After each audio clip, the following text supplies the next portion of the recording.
राजकुमारी मंदाकिनी अपने पिता की इकलौती संतान थी। वो इतनी सुंदर थी कि उसकी सुंदरता के चर्चे अन्य राज्यों में भी थे। उसमें सौंदर्य के साथ साथ सदाचार, प्रतिभा आदि और भी सद्गुण थे, परंतु सब सद्गुणों तथा पिता के स्नेह ने उसे अभिमानी बना दिया। उसका अहंकार इतना बढ़ गया था कि वो किसी दूसरे को अपने सामने कुछ समझती ही नहीं थी। अनेक राजकुमारों ने उससे विवाह करना चाहा, किंतु किसी को वह अपने योग्य माने तब तो। राजकुमारी की अवस्था दिनों दिन बढ़ती जा रही थी। महाराज को लोक निंदा का भय था। लोग कानाफूसी करने भी लगे थे, किंतु राजकुमारी अपने अहंकार में चूर थी। वह किसी भी राजकुमार को देखने तक को भी प्रस्तुत नहीं होती थी। अंत में महाराज ने पड़ोस के युवक राजा रंगमोहन के साथ एक योजना बनाई और घोषणा कर दी कि राजकुमारी के आगामी जन्मदिन पर प्रातः काल जो पुरुष नगर द्वार में पहले प्रवेश करेगा, उसके साथ राजकुमारी का विवाह कर दिया जाएगा, फिर वह कोई भी हो। राजकुमारी का जन्मदिन का दिन आ गया। प्रातः काल नगर द्वार में सबसे पहले आने वाले पुरुष को राजसेवक पकड़ लाए। वह था फटे चिथड़े लपेटे एक भिक्षुक, परंतु वह जवान था, सुंदर था और पूरा अलमस्त था। उसके मुख पर एक अलग ही तेज नजर आ रहा था।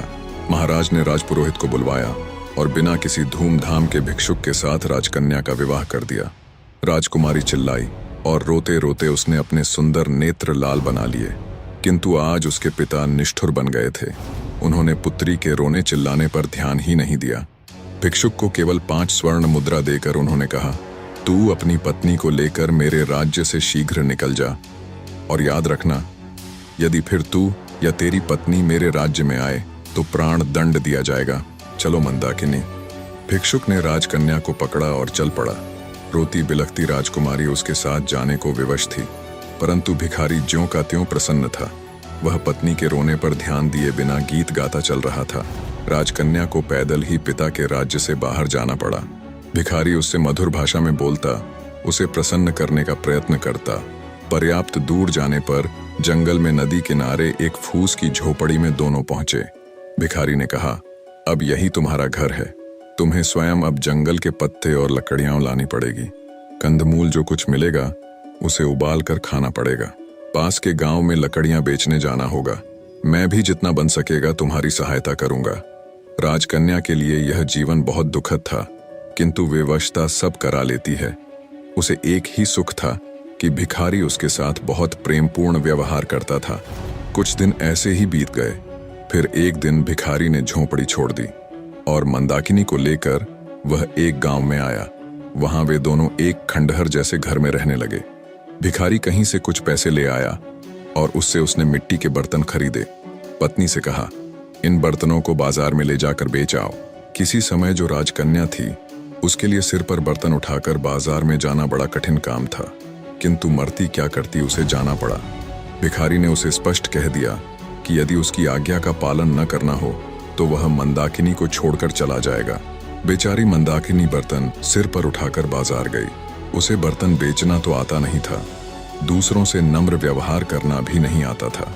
बाजार में बर्तन रखकर वह उनके पास खड़ी रही, क्योंकि जमीन पर बैठना उसे बहुत बुरा लग रहा था।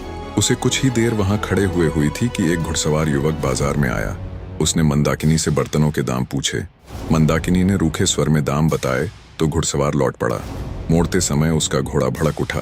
फलतः घोड़े के पैरों की ठोकर से सब बर्तन फूट गए। घुड़सवार बिना कोई ध्यान दिए वहां से चला गया। अब मंदाकिनी को काटो तो खून नहीं। बेचारी रोती हुई घर लौटी। भिखारी आते ही क्रोधित होगा, ये बात सोच सोचकर उसके प्राण सूखे जा रहे थे। भिखारी आया तो देखा रो रो कर मंदाकिनी की आंखें सूज गई थीं। वह कुछ नहीं बोला, परंतु दूसरे दिन कहा, मंदाकिनी, तुम्हें कुछ नहीं आता। मिट्टी के सभी बर्तन टूट गए। अब हम दोनों का निर्वाह कैसे होगा?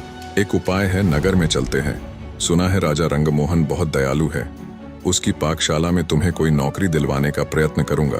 तुम्हें काम मिल जाए तो तुम्हारी ओर से निश्चिंत होकर मैं भी कहीं अच्छे पैसे वाला ढंग का काम ढूंढ लूंगा।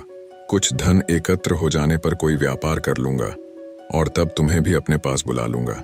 राजा रंगमोहन का नाम सुनकर मंदाकिनी ने लंबी सांस ली।